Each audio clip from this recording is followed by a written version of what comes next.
Good morning सबैजनालाई मेरो गाउँबाट। म चाहिँ अहिले गाउँमा आएको छु। म गाउँभन्दा अलिकति माथि मेरो एउटा सानो एउटा एप्पल फार्म स्याउ रोपेको छु मैले। म चाहिँ त्यो स्याउ बारीमा आज स्याउ हेर्नुको लागि जाँदैछु। मेरो गाउँ चाहिँ सानो गाउँ हो।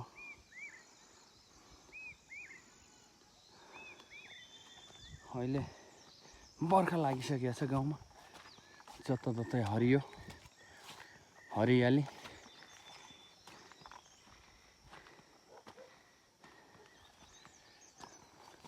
आलु मकैहरू यस्तो भइसकेको छ।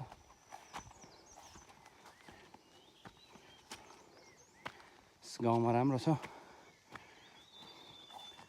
अनि बुद्धको मूर्ति पनि यति बनाइसक्नु भएछ साथीहरूले। बौद्ध यो चाहिँ बुद्धको मूर्ति, भगवान गौतम बुद्धको मूर्ति बन्दैछ यहाँ चाहिँ। अनि यो हाम्रो गाउँ। अझ यो रुखले छेकिरहेछ। यता तल पनि छ हाम्रो अरू बस्तीहरू। अनि गाउँ यस्तो हुन्छ हाम्रो ठाउँमा। गाउँ पनि पाकिसकेको छ।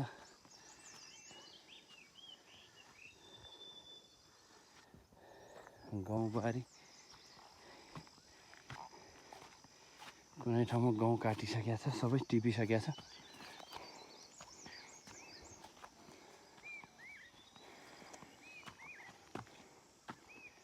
ठिक छ, मौसम राम्रो छ। ngam waya kuno hop kyapcho khan do sojira कोडा तोर्मल ए बौद्ध डम्फु पनि छ। अलिक डम्फुबाट डम्फु चाहिँ यहाँबाट देखिरहेको छैन अहिले। बाख्रा। ल साथी हो, म चाहिँ फाइनल्ली मेरो स्याउ बारीमा आइपुगेको छु। स्याउको बोट चाहिँ यस्तो यस्तो भइसकेको छ। यो चाहिँ रोयल डेलिसियस र रेड डेलिसियस हो। यो 1 वर्षको बिरुवा। यस्तो राम्रो भएछ। यस स्याउको ग्रोथ राम्रो छ।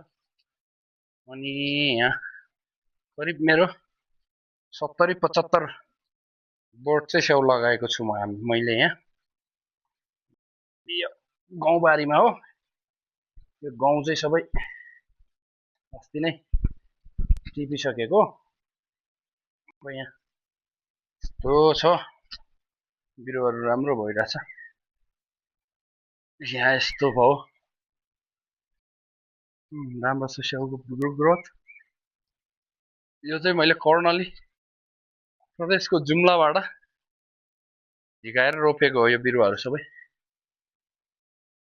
तलको चाहिँ माथि माथि यो वर्ष रोपेको चाहिँ सबै फेरि हाम्रो शीतोष्ण बागवानी माथि मार्फाबाट ल्याएको हो। यिनीहरू चाहिँ सबै रोयल डेलिसियस र रेड डेलिसियस हो। वाउ, यिनीहरू यस्तो राम्रो भइसकेको छ बिरुवाहरू। बिरुवाको ग्रोथ एकदमै राम्रो छ। Also नाइस, धेरै राम्रो। अब औषधि हाल्नु पर्ने बेला भएछ। यहाँ यो यस्तो राम्रो भएछ। वाउ, एकदम दामी छ। दामी दामी बिरुवाहरू एकदम राम्रो भइरहेछ। बहिनीहरूलाई औषधि हाल्नु पर्ने छ। किरा लागि क्या हो, यो एकदमै राम्रो छ बिरुवा। यिनीहरू यो चाहिँ सबभन्दा लास्टमा बचेको बिरुवा गोल्डन डेलिसियस हो। स्याउ जाति, स्याउको प्रजातिमा यो चाहिँ भाले मर्यो होला भनेको, यो बाँचेछ। धेरै राम्रो भएछ स्याउहरू सबै। यस्तो भइरहेछ, यिनीहरू हटाउनु पर्छ अब सबै। यस्तो यस्तो भइरहेछ।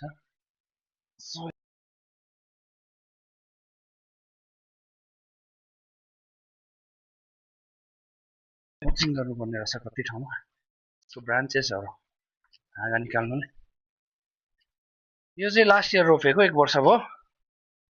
1 वर्षमा यतिको हुनु भनेको धेरै राम्रो हो, धेरै राम्रो।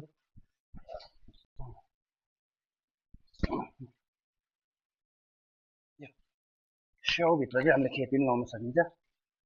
गहुँ, आलु, गत वर्ष चाहिँ आलु रोपेको थियो, यो वर्ष चाहिँ गहुँ रोपेको, गहुँ छरेको थियो, राम्रो भएछ।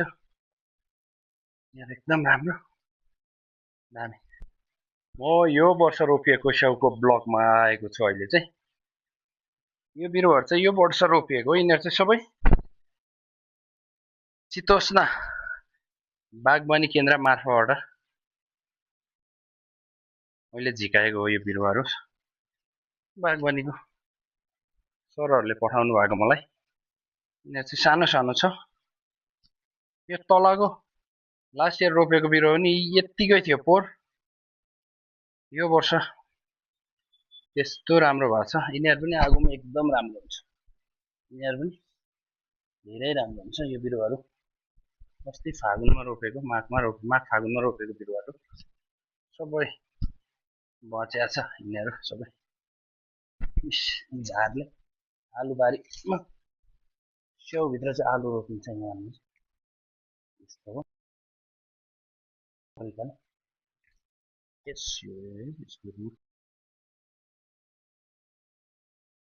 स्टक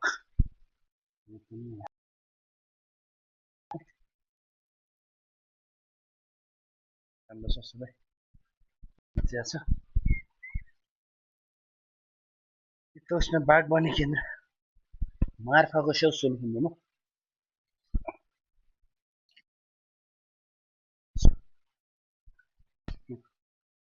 दामी। यहाँ चाहिँ यहाँ फुजी, रोयल र रेड र गोल्डन, यहाँ चाहिँ 4 किसिमको स्याउ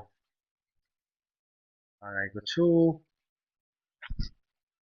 घाँसले यस्तो भएछ। यो चाहिँ गोल्डन डेलिसियस हाले हो। यो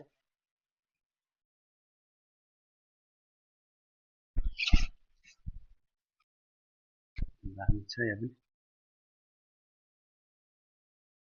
आलुबारीमा यस्तो भइसकेको छ। ओ माइ गड, घाँस त के हो त्यस्तो। यहाँ बिरुवा एकदम राम्रो छ। वर्ष यिनीहरू दामी। यिनीहरू चाहिँ फुजी हो, किरा लागेको थियो। सबै फुजी हो, फुजी।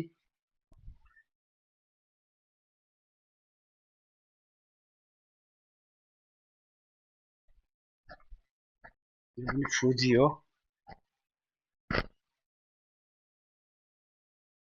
सबै फुजी। यो पनि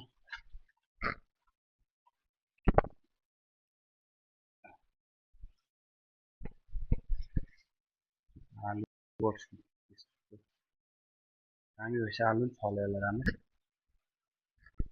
हाम्रो सोलुखुम्बुमा चाहिँ आलु यसरी रोपिन्छ है। काठमाडौँ तराईतिर जस्तो धेरै मेहनत चाहिँदैन हाम्रोमा आलु रोप्नु, यतिकै रोपिदिने हो। यहाँ आलु एकदम क्वालिटीको 100% अर्ग्यानिक आलु। सोलुखुम्बुको आलु चाहिँ यस्तो राम्रो छ।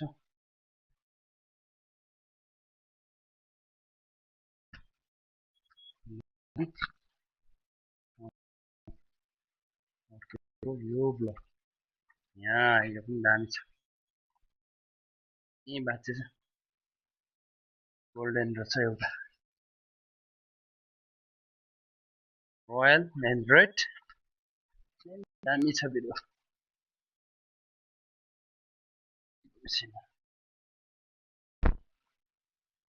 8% बाँचे छ बिरुवाहरू।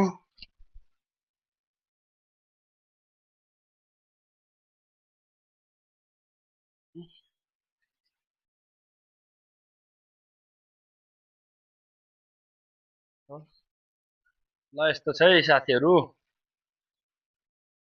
मेरो सानो एप्पल फर्म। अबको 4-5 वर्षपछि चाहिँ यहाँ दामी फर्म बन्छ। त्यति बेला चाहिँ हामीले 2-3 वर्षपछि स्याउ पनि खानु पाइन्छ। अनि माथिको यो सेतो पोलहरू देख्नुहुन्छ त्यो चाहिँ सबै किवी फर्म हो मेरो अङ्कलको। त्यो 450 बोट होला किवी एडिबीको प्रोजेक्ट।